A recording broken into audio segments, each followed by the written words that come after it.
Today I thought I'd do a short video on rice. Okay, so there's so many different types of rice out there. It can be kind of intimidating to try different type of rice. So I'm gonna show you the kinds of rice that I have at home and how I prepare it. This is Calrose rice. So Calrose rice is a variety of rice we eat almost exclusively in South Korea, and in Japan also they eat this type of rice. So it's a medium grain rice. It's also commonly known as sushi rice. So the way you would cook this rice is you take equal part rice and water, but it depends on the type, when you buy the rice. On the bag of the rice, it will say new crop in the fall and winter and early, or like in the winter time in general, because when they harvest it in late summer, early fall, that's when it's called new crop. So it will take less water. It will take 1-to-1 ratio when you're cooking rice. So when it's not a new crop, you're gonna have to add about 20% more water.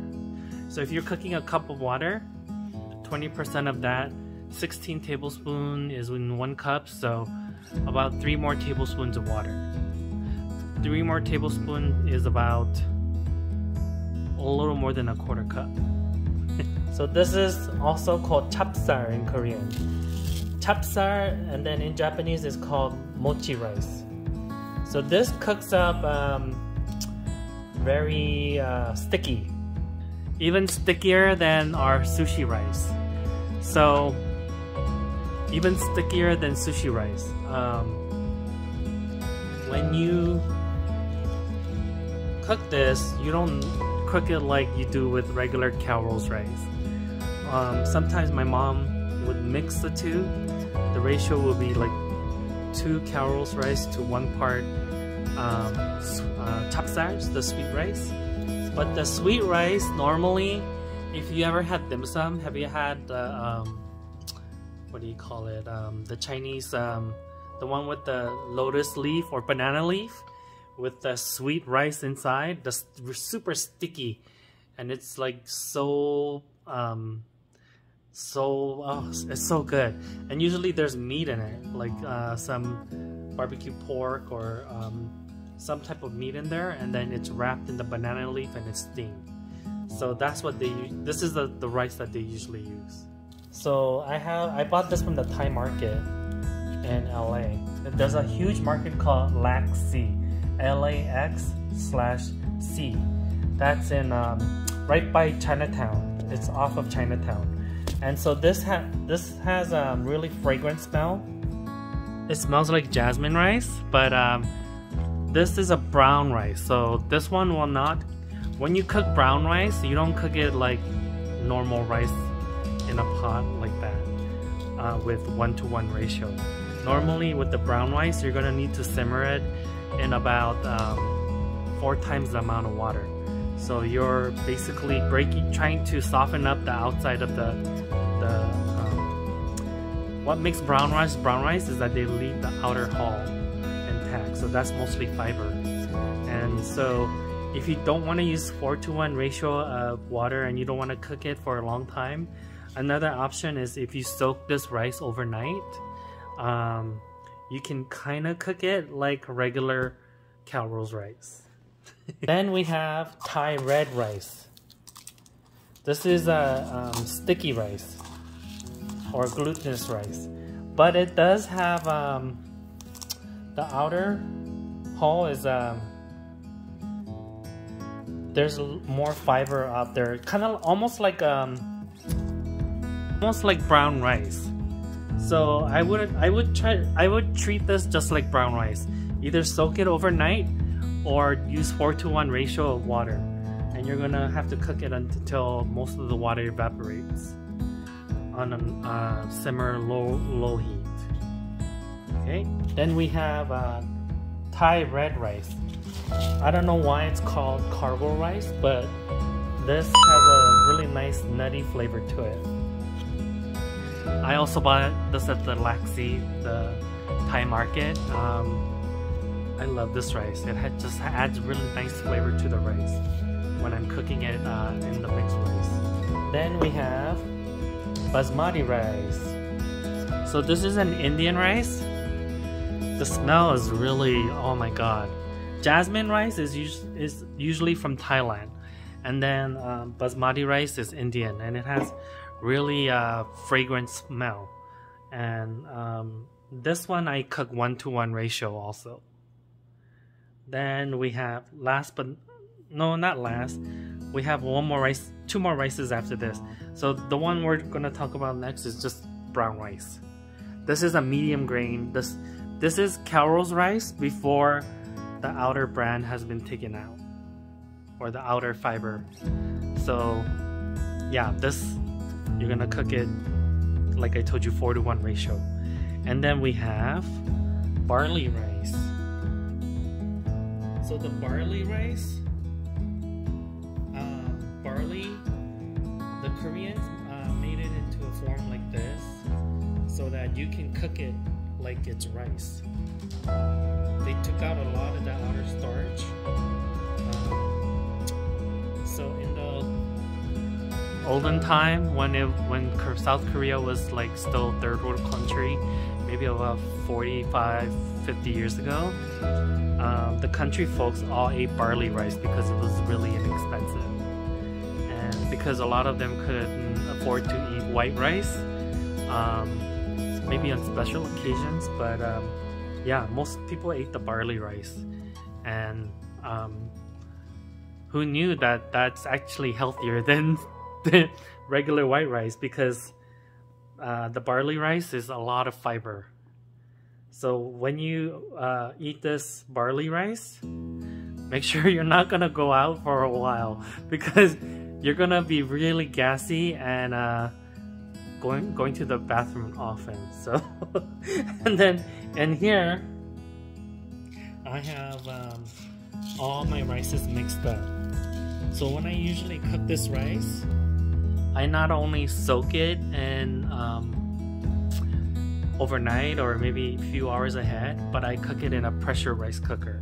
Okay, so now that we talked about a little bit about the rice here, I'm gonna talk about the cooking vessels. So, okay, one way to cook it is in a pot like this. Just a plain old stainless pot with rice in it. So for the 7 grain, if you're gonna cook this, you would soak this overnight so that the fibers have kind of chance to mellow out, absorb the water, and then kind of like get soft, you would say. And after soaking it overnight, you can cook it right on the stove top of this pot. So I'm gonna do that with this rice. Actually, I'm gonna cook it in my stone pot. So the Koreans use stone pot, traditional way of cooking rice. Just another version of stovetop. So I have a really expensive one, and I didn't buy it. My parents said I need to have one because they come here often to visit. When they're sick of LA and they want to get away, they come to Scottsdale. So they bought me this $400 pressure rice cooker. So the brand that they have is Kuku. This one is Zojiroshi, which is Japanese. This makes rice really well, but one thing I don't like about this rice is that if I do if I cook like mixed rice, which is the mixed grains that I have, it takes 72, you saw that? Well, this is my rice bowl is, the bowl that goes in here is not in here because I'm washing it right now, but it like takes 72 minutes to cook rice in here. Then I have my 6-quart Instapot. So this is actually by Bella. This is a brand that I bought from Best Buy 2 years ago, and this was like Black Friday special. Normally they're $80 for this 6-quart one, but I got it for $40. And then I got my mom an 8-quart one for $50. And this makes, I think, better rice than this $400. I'm also going to show you how to wash this rice properly. So all I do is take the rice, put it into a nice big bowl. I'm just going to add a little bit of water, just so that it kind of coats all the rice grains, but I don't have excess in here. And what I'm going to do is I'm going to go push down in the rice. I'm kind of rubbing the rice against themselves. So you're getting like a lot of the, if there's any dirt on here or rock, it's gonna loosen it. And you're releasing on the outer starch of the rice.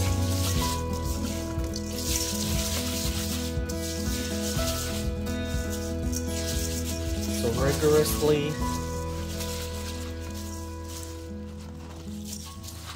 you can even put it between your hand and kind of like squeeze it to rub the rice against itself. So when you see that starch come out into the water, that's when you rinse.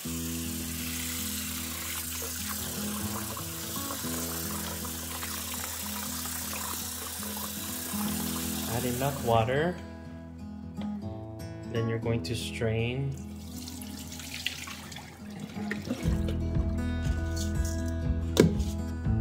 I like to rinse about 3 times.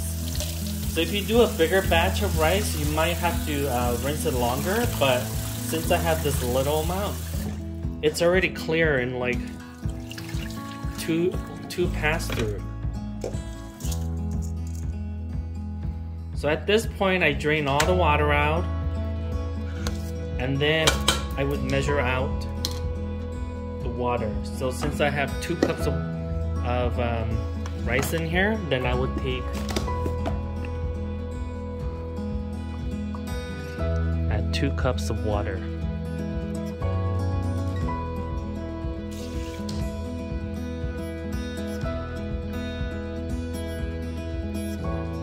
So this mixed 7 grain rice, I'm gonna actually add 2.5 cups.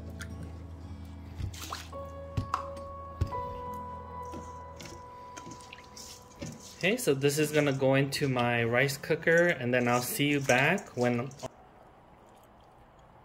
all the rice is done. So I have 3 rice cooked in different mediums. So I have the stone pot here. Ooh, it's hot. Then I have the Bella brand electric pressure cooker. And then the Zojiroshi pressure rice cooker. The top has a little bit of stove firm rice, but let me get a bite of the bottom. See all this steam here?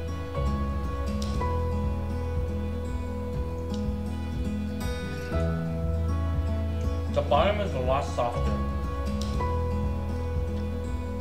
So you're not really getting even cooking surfaces with the stovetop method, especially when you're cooking like different grains together. Then we have the $400 Zojiroshi. This is a 5-cup capacity pressure rice cooker.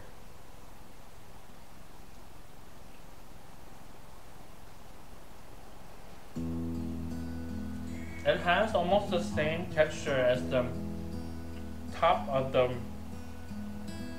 stovetop method.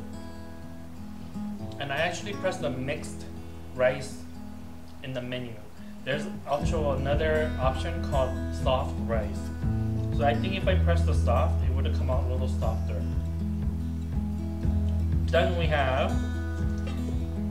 I mean, normally they're $80. I bought it for $40 2 years ago. the Bella pressure cooker, electric pressure cooker. I'm gonna place this. To me,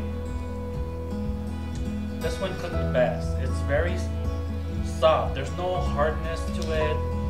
I would say these two, like, you know when you eat pasta and there's al dente, a little firmness to the pasta, that's how I feel these rice are cooked.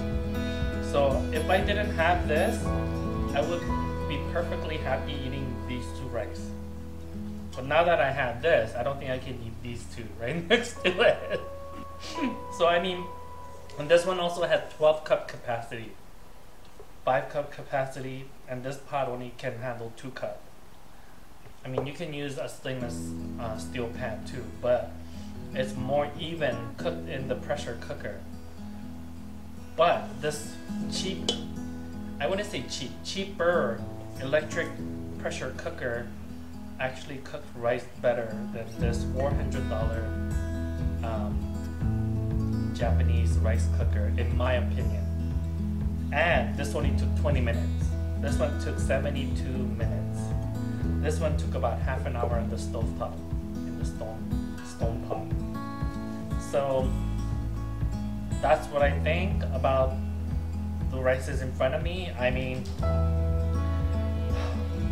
it's unfortunate my parents spent this amount of money on this. If I make them the rice next to each other, they're gonna agree that this is a better rice, because they tend to like their rice a little softer, and they don't like the fact that this one takes 72 minutes to make rice.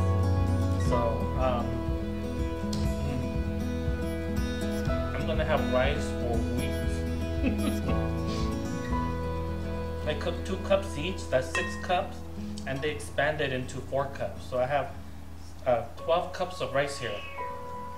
Luckily, I have all those vegetables from my bibimbap video, so I'm gonna have rice to eat with that.